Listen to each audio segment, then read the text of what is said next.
If you're a parent, teacher, or school leader, and you're sick and tired of the frustration, anger, and unfair treatment of children at high risk in our public schools, then perhaps it's time for all of us to do something about it. In this podcast, Dr. Amitra Berry brings you tips, tools, strategies, and tactics to build successful solutions while touching, moving, and inspiring all of us to transform our schools so that every child thrives. Here's your host, Dr. Berry.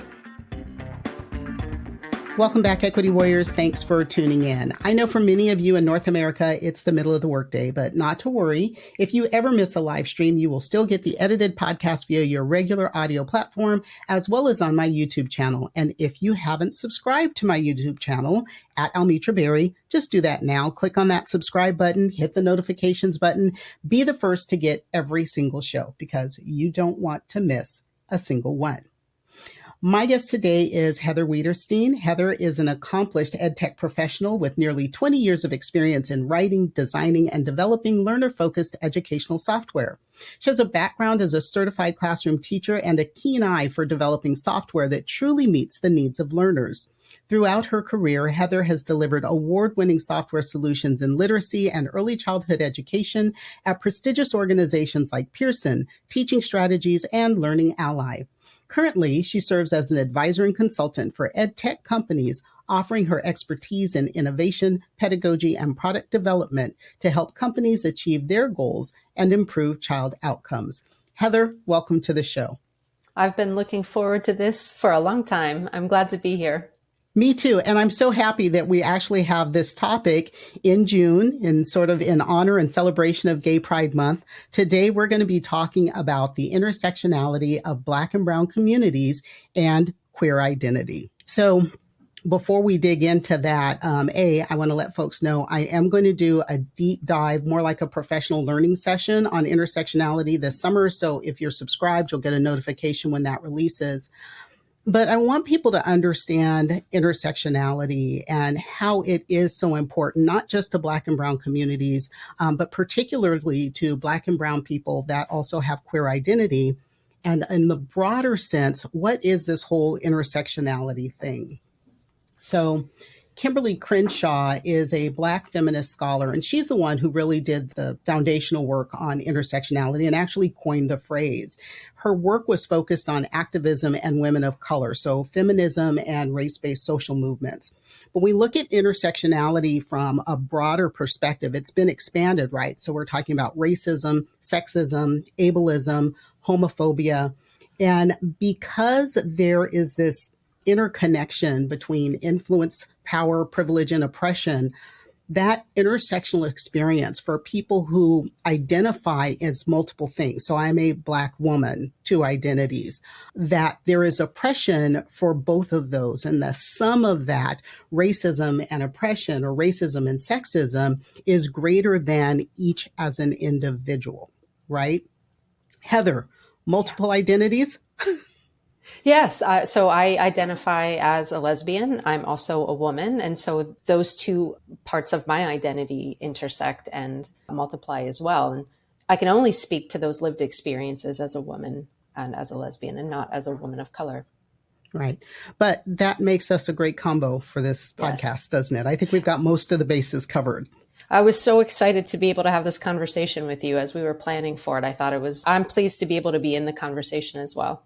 All right, cool. So I want to talk about how racism and queer identity interact. I'll take the racism side if you take the queer identity side, and I can speak as, sort of the general, what a lot of Black folks say, and you get the other side of that. And we really need a brown person on here as well to give us some more, maybe somebody that's listening who identifies as Latina, Central or South American, wants to come on the show, just give me a call, find me, DM me on whatever platform, and let's chat.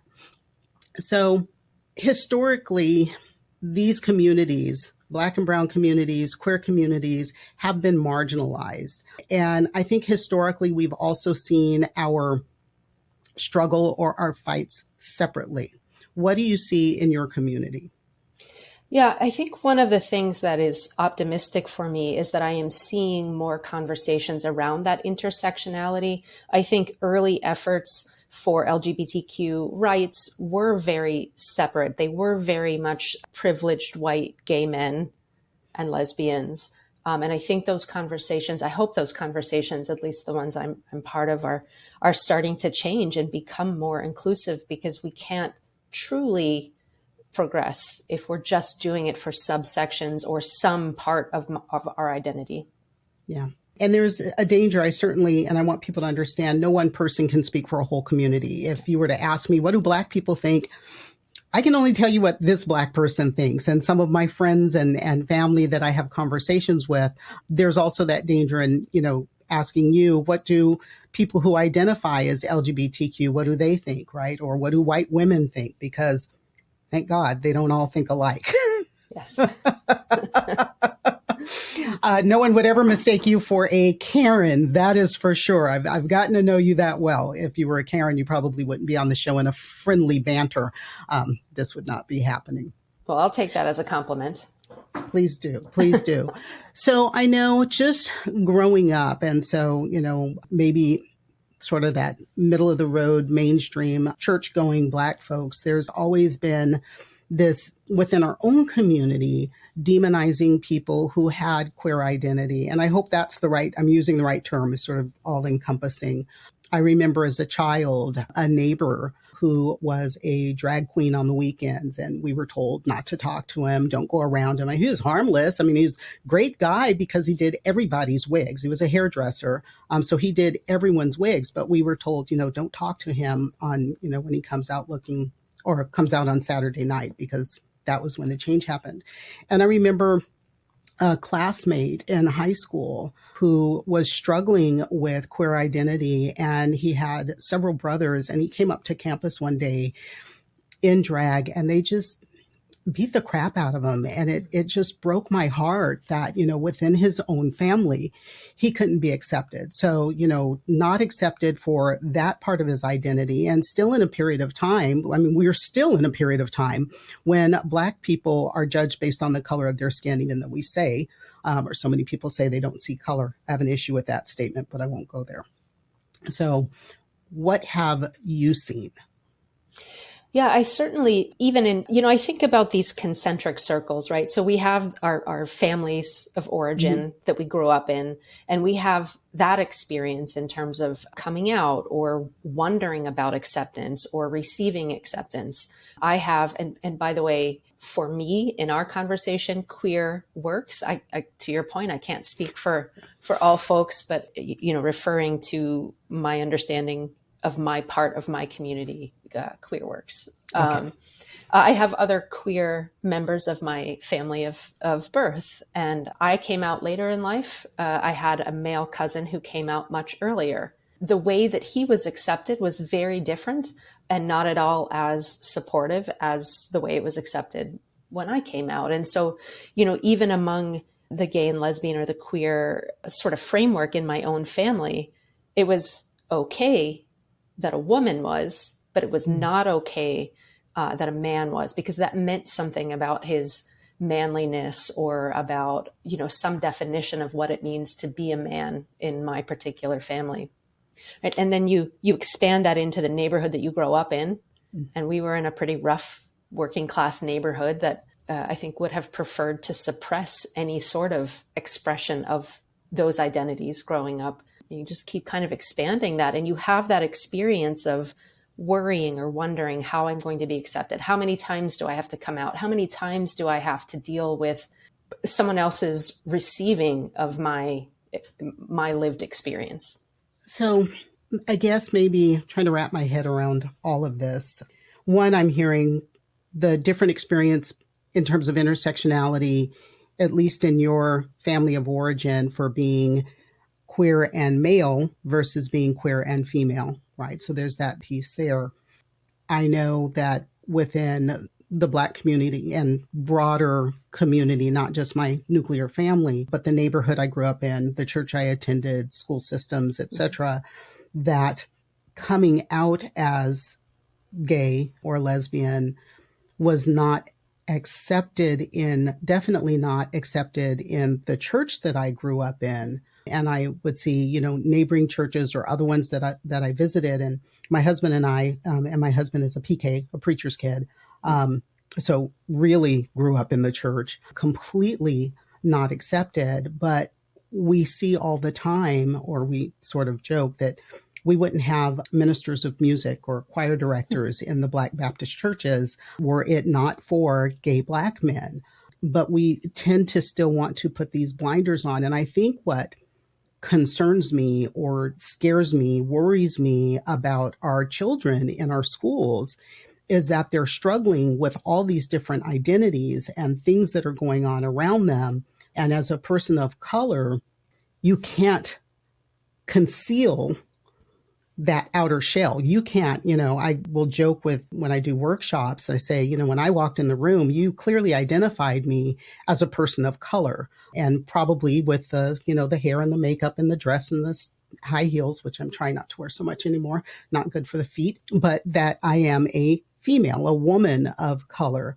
And if I stood here and identified myself with my 23% Scotch Irish, according to my DNA, you might look at me a little bit funny because you see me, right? I can't conceal that. And so I worry about our kids that are trying to conceal a piece of their identity. And if that's the queer side, but they're also struggling with being a person of color and the oppression that's there, that what does it do in terms of their mindset and their mental health, and struggling with, I've already got this piece of oppression, and I can see that if I come out, I've got this other one layered on top of it.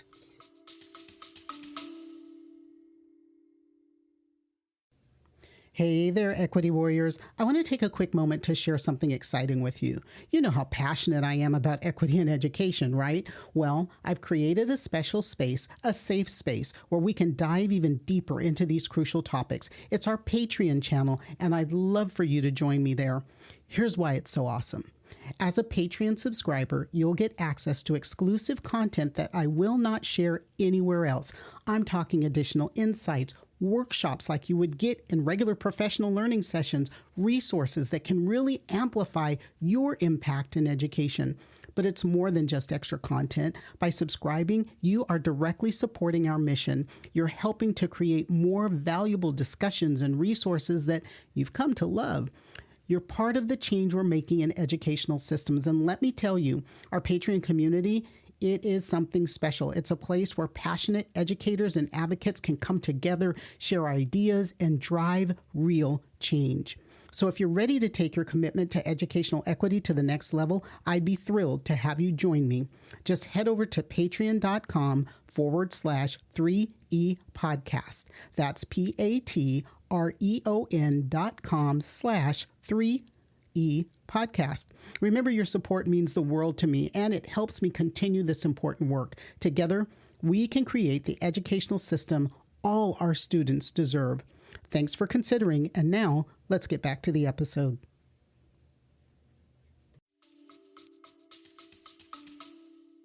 Yeah, I think when I listen to that, I think about how we started this conversation with intersectionality, and I imagine a young Black queer boy in a school environment, right? How much of his identity is he allowed to be accepted for in society at large? And as that's kind of filtrating into the ways that we're handling school policy right now. And even as a Black boy, that might be the part of his identity that he's allowed to express and allowed to celebrate and is accepted for. But even that is not the same privilege and confidence and authority to walk through the halls of his own school as his white, straight male counterpart.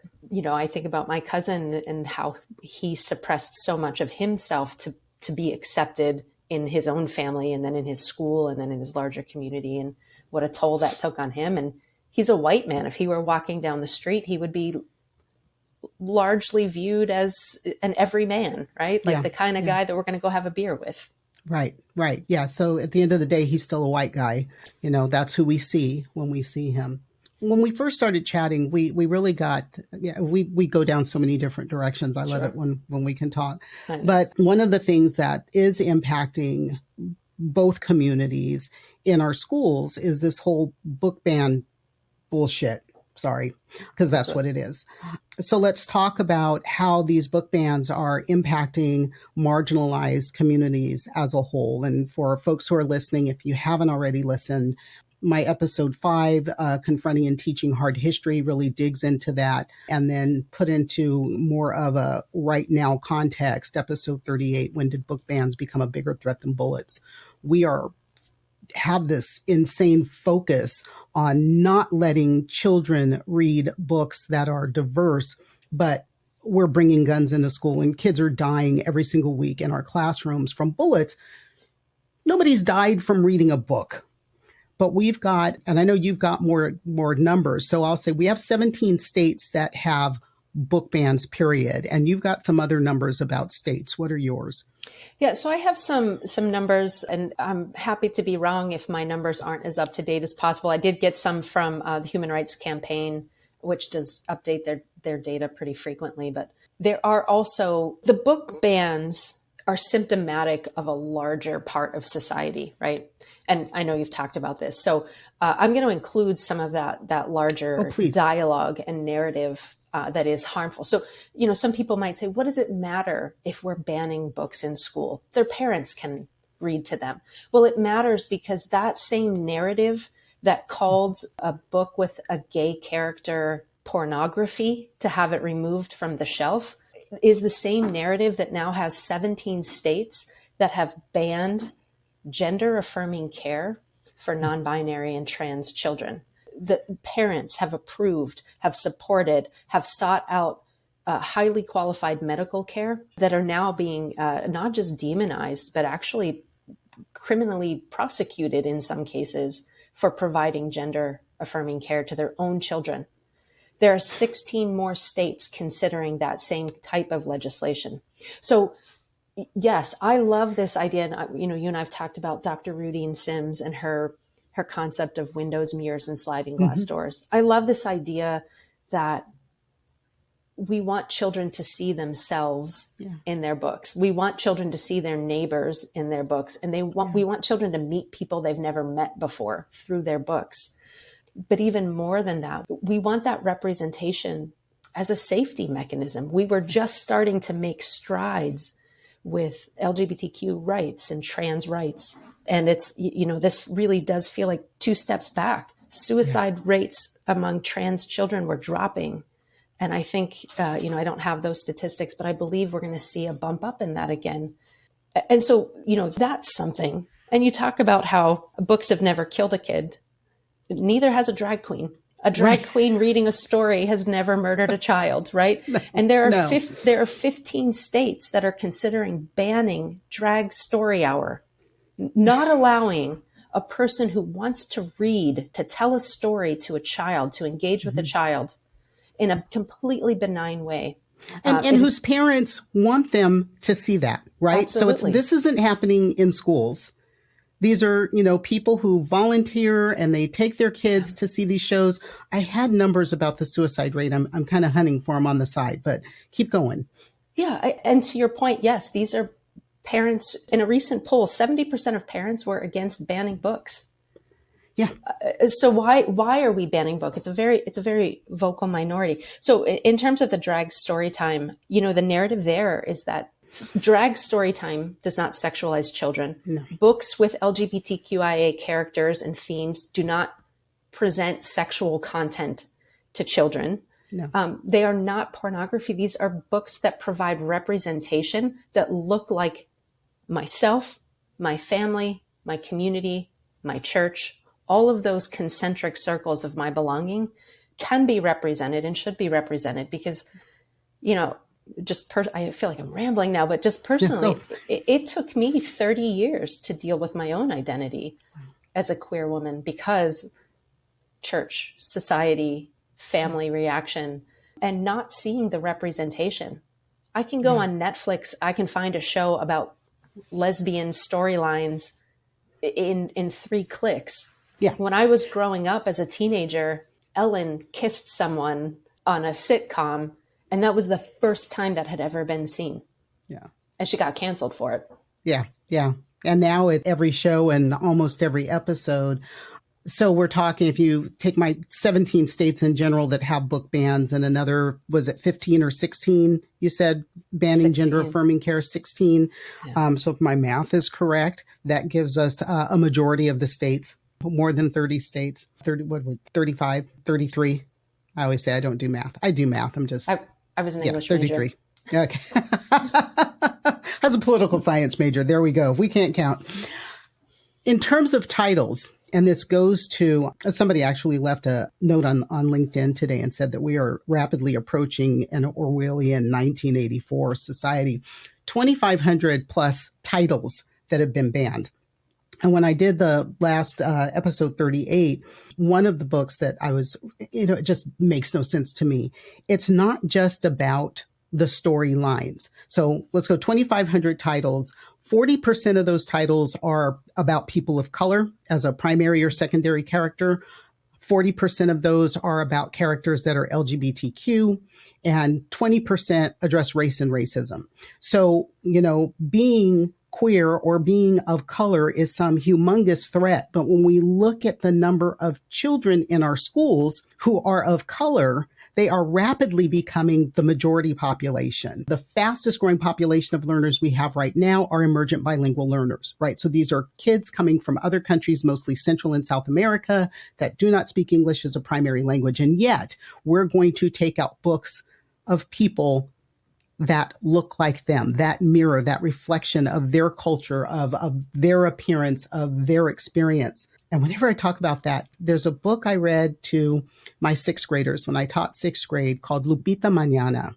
And it was the story of these two kids. And I did it as read aloud to my sixth graders who every day wanted to sit. They were so cute. For sixth graders, they were so cute. They wanted to sit on the carpet. It was story time. And they just got wrapped into the story of this little girl and her brother who were making the journey on foot to the United States and dealing with coyotes and hiding in places. But that story that resonated with the lived experience of the kids that were in my classroom and their family members. And I think that I'm going to venture a guess it's probably banned. A book about Roberto Clemente has been banned. I'm like, we're banning books about America's pastime because it's about a person of color. I'm a huge Astros fan. Go Stros. We're coming back. We're going to take that pennant again this year. And I look at that team and it is overwhelmingly Black and brown. I think the primary language on that team is Spanish because the majority of our players do come from Central America, the Caribbean, Spanish speaking countries. But we are ignoring the fact that it's a very small percentage of people who want these books out. And I think they literally are just taking a look at a cover or a title or whatever and saying, no, it fits that category and throwing it out. Can I tell I recently came from a literacy organization and we had a huge library of books. When this started, of course, we had to become very aware of it. We had 80,000 books in a library, right? So of course we were going to have to deal with this. We had customer who wrote to us and said, a parent did a search of the word sex and found 800 titles. We need to get rid of every book that has the word sex in the title. So you want us to get rid of The Second Sex by Simone de Beauvoir, which has nothing to do with sexuality. Yeah. And sex is also a word for gender, right? Biological. Yeah. So, but let's call a spade a spade. The same people who will pull the Roberto Clemente book will wear his jersey to the game. They will celebrate him when he wins, and they will try to erase him when he becomes inconvenient. Yes. And that's what these book bans are. You talk about reading to your students, many of whom had an immigration story, and that was their lived experience. You cannot erase the lived experience of immigrants in this country by banning all the books that deal with it. And I believe that is what they're trying to do. They are uncomfortable with something that they see. They're uncomfortable with my queer identity. Guess what? You can ban every show, every book about gay characters, I still exist. Yes, I'm not going anywhere, right? And I think it's the same for our children of color. What's dangerous when we start to talk about children is whether or not they can accept themselves if the adults around them don't. And when they cannot accept themselves, we need them to stay alive long enough to become an adult. Yeah. We need gay, trans kids to stay alive long enough to be an adult and to know that it gets better. But when you're 12 and you are demonized by the adults in your community, you are told that the books that represent you are bad. You are told what you internalize is that I am bad. Yeah, absolutely. If no one wants to read these books with these people that look like me or have my experience, I must be bad too. And so where do they find hope? And it's our job as adults to provide hope and keep these kids alive until they can do it for themselves. Yeah. Layer on to that. I love the way you put that. Layer on to that for a child of color, and let's say specifically for Black boys who are disproportionately pulled over by cops, arrested, even within our school systems, are being suspended and expelled.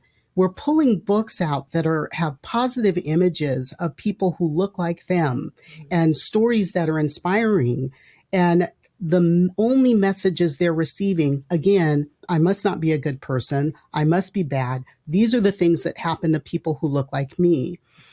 My one big hope, as I think about this and, political science major, taught history at the high school level, is that we are going down a path that Hitler went, and that the people who are leading that push will have the same outcome that he did in the very end, that he eliminated himself, and that those who surrounded him and supported him have been hunted down across the globe and still being hunted down to this day. That is the one thing that I can hope for. The scarier thing is that we have banned more books than Hitler ever did. More books than Hitler ever did. But he is the big demon in American history. He was the horrible person. He even said that our racism in this country went too far. So, that's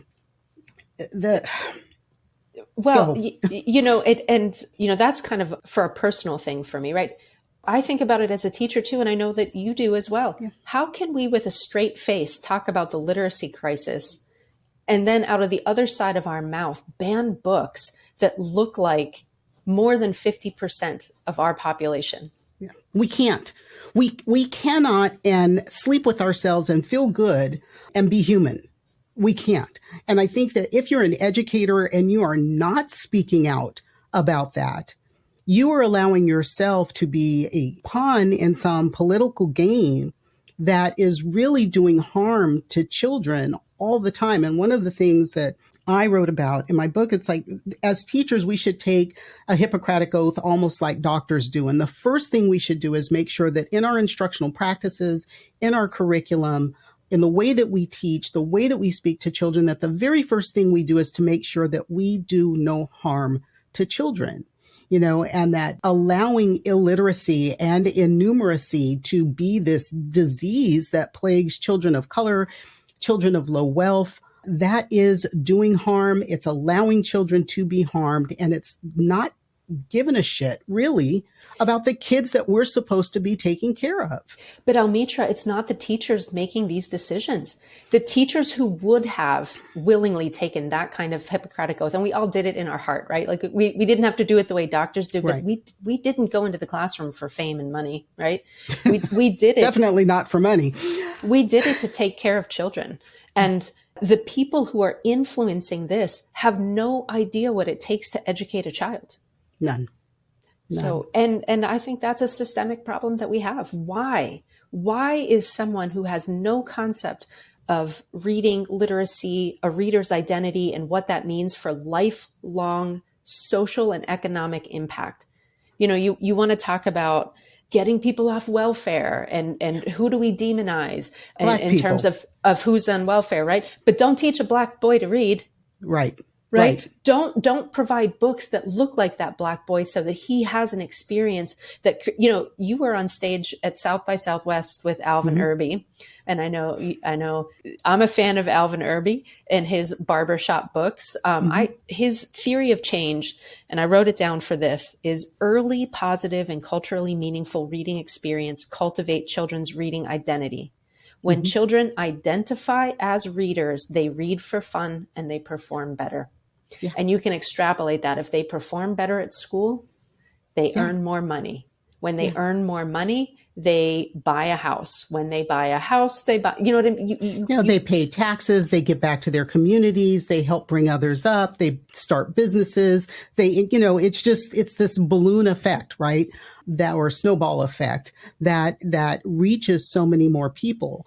So on the one hand, we demonize, but on the other, not us on the call, and probably not, I'll say 97% of my listeners. I only really hear a lot from the 3% who are haters who, send me evil messages and nasty threats because they have nothing better to do. You don't scare me. I'm still here and will be.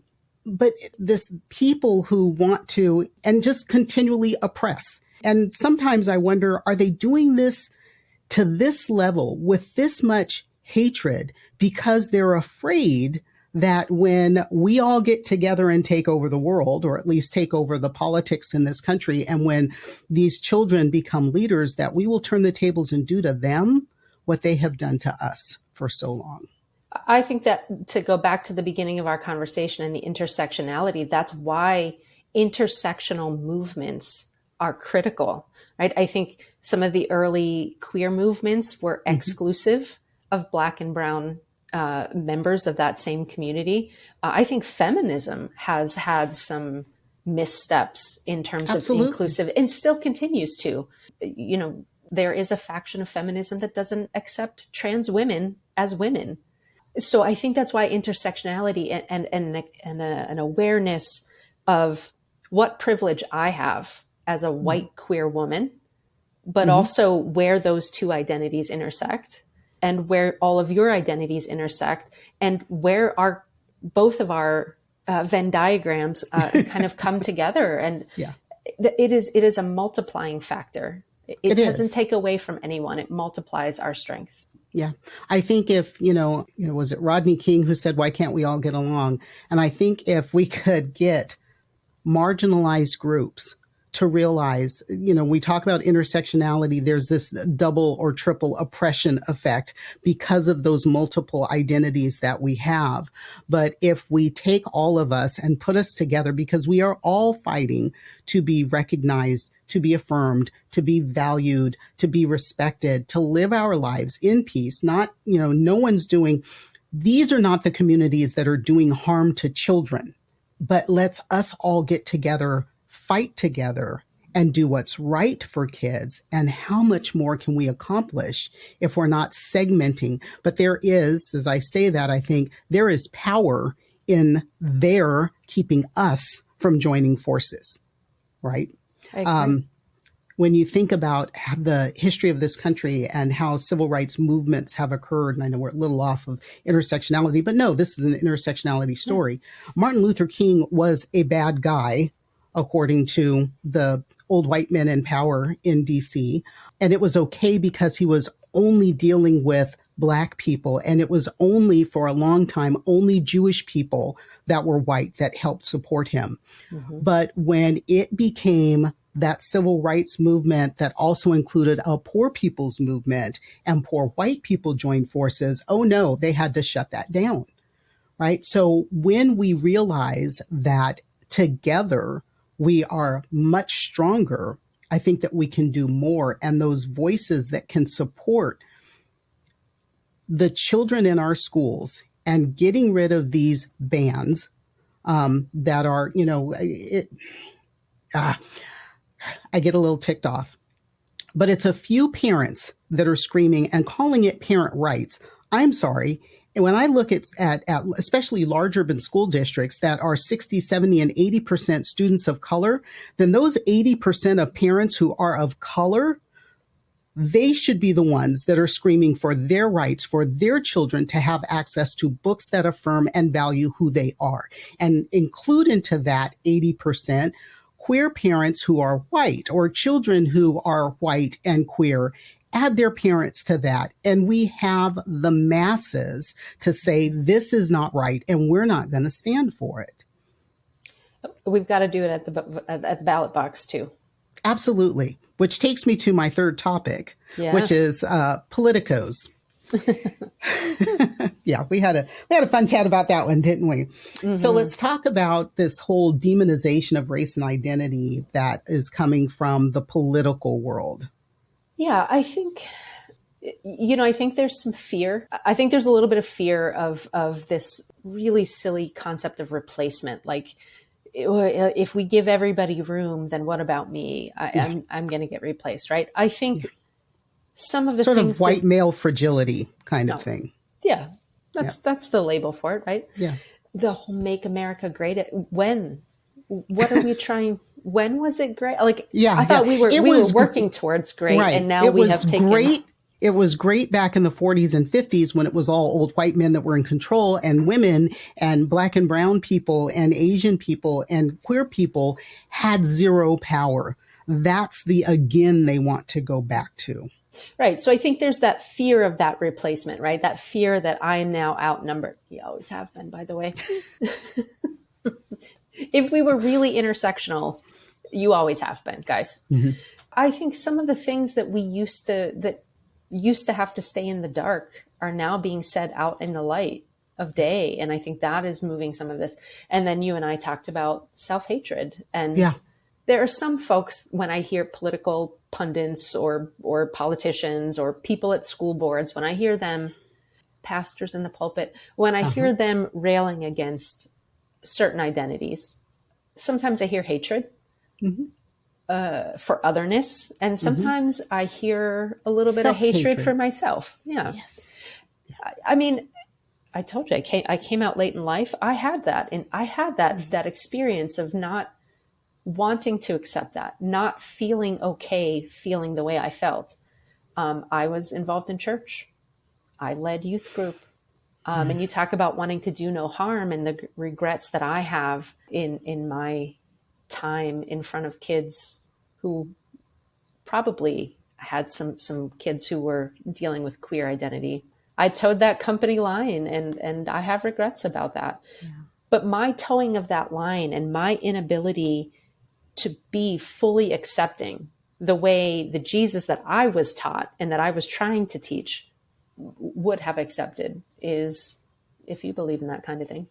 I lost my train of thought there, but it was, I couldn't have that acceptance because I couldn't accept myself.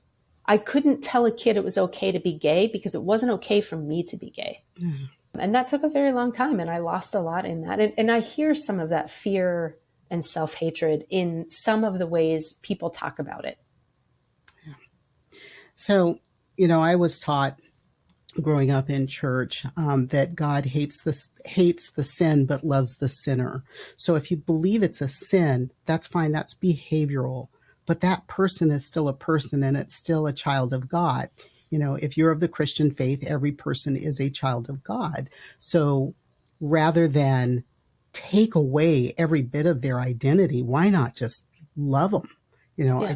I don't get it. But again, it is these same, I want to say Bible thumpers, so I'm going to say Bible thumpers, this group of people who profess to be Christian but are not, who are banning books about people of color. So if racism is in your heart, it's there, and that's for you to deal with your God.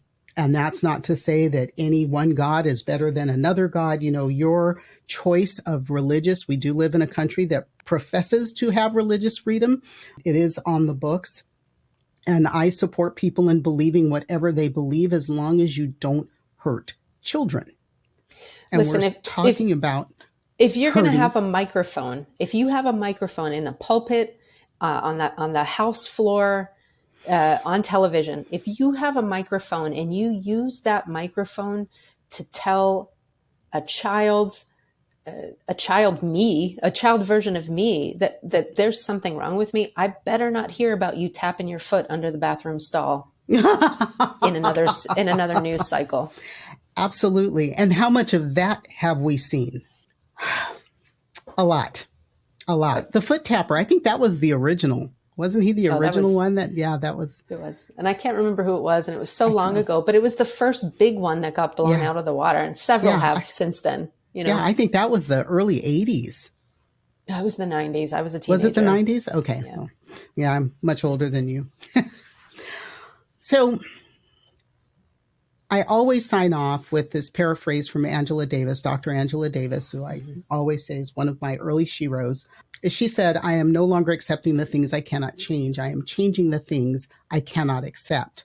So what is the thing that you cannot accept on this topic? And what can my listeners do to support that change? I think I said it a little. I cannot accept that we will talk about the crisis of literacy and illiteracy, and then out of the other side of our mouth, prevent children from creating an identity of being a reader.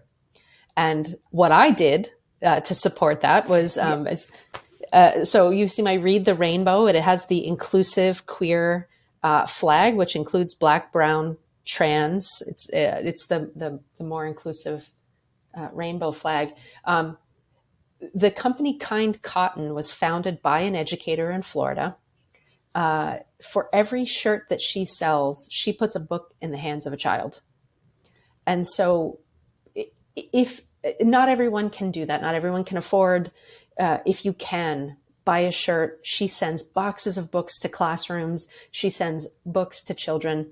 If you can't, donate any amount that you can. $3, $1. You can donate to Drag Storytime, which is a 50c3, which is has chapters all over the country with drag queens, all drag identities, reading stories to children. I also love barbershop. Yes, not just queens, but drag kings as well, if we're going to be inclusive. Okay. And drag non-binaries. Okay.